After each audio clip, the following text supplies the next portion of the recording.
God bless the audience. You got some explaining to do, Lucy.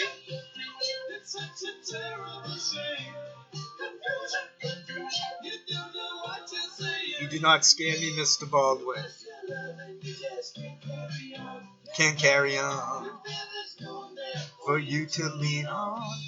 To lean on. Graham Elwood is the glue. He's the one who links the fringe to the visible. You picture a model with two opposing sides. You've got Cenk Uygur on one, and then on the other side you have the right-wingers. What is that? I don't even know them. I know them from a long time ago. But I can mention like Tim Pool and H.A. Goodman rather easily.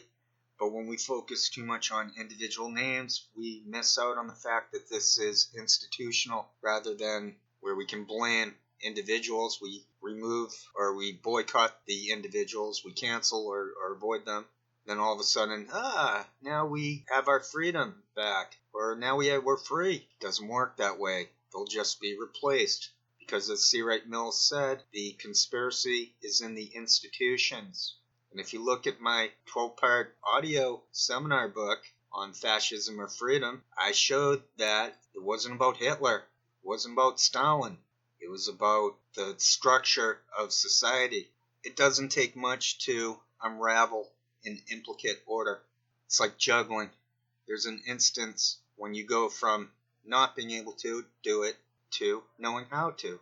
It's the same thing with becoming aware of social reality. We know the system is falling apart because the censorship increases.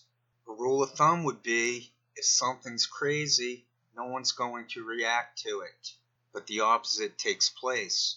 Things like Q got pushed. Chemtrails got pushed a certain way. We used to be free on the internet. That was before Snowden. That was before Assange. I noticed from the Disinfo Shill network that whoever's behind that is incapable of finding talented people to run these psychological operations. Sure, Cenk Uygur was talented way back when. Sure, Cenk Uygur was talented when he first showed up. But that was then. This is now. You can take a look at him or Tim Pool, H.A. Goodman, Jimmy Dore. They're deteriorating right in front of us. They get weird facial movements. They can't talk without mumbling. They can't go more than 10 seconds before something's going on with them that doesn't look right. Christine Lund, the natural progressive, she said on one show, we're all doomed junkies. No one forced her to say that. Maybe it was a joke. Of course it was a joke. But it's the kind of joke that you ask, why would someone say that? Where's that coming from?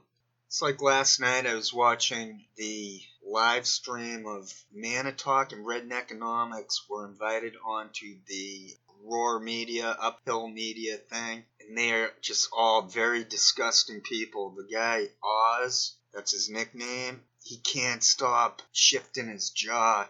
Shanda, the beauty who goes with that boomer. They call themselves the Beauty and the Boomer. She can't stop moving her jaws. I've heard her say that she's been a drug addict her whole adult life. Why are all these people into drugs? Why are they all so effed up in regards to presentation? One reason I might go on screen is because I'll just show that I don't make those facial movements. I feel bad for anyone who does, who's been victimized. It does need to stop, and it will. Right now is the time to buy in cheap, to be on the right side of history. Psychiatry will be eventually abolished, or it will become, the psychiatrists will disown this dispensation of pills. So they'll basically be psychologists, but they won't admit that they were wrong. Or maybe that will happen, but it won't be for a very long time. And that's why the problem persists. Try to find this one part of their show where they're trash talking people with autism.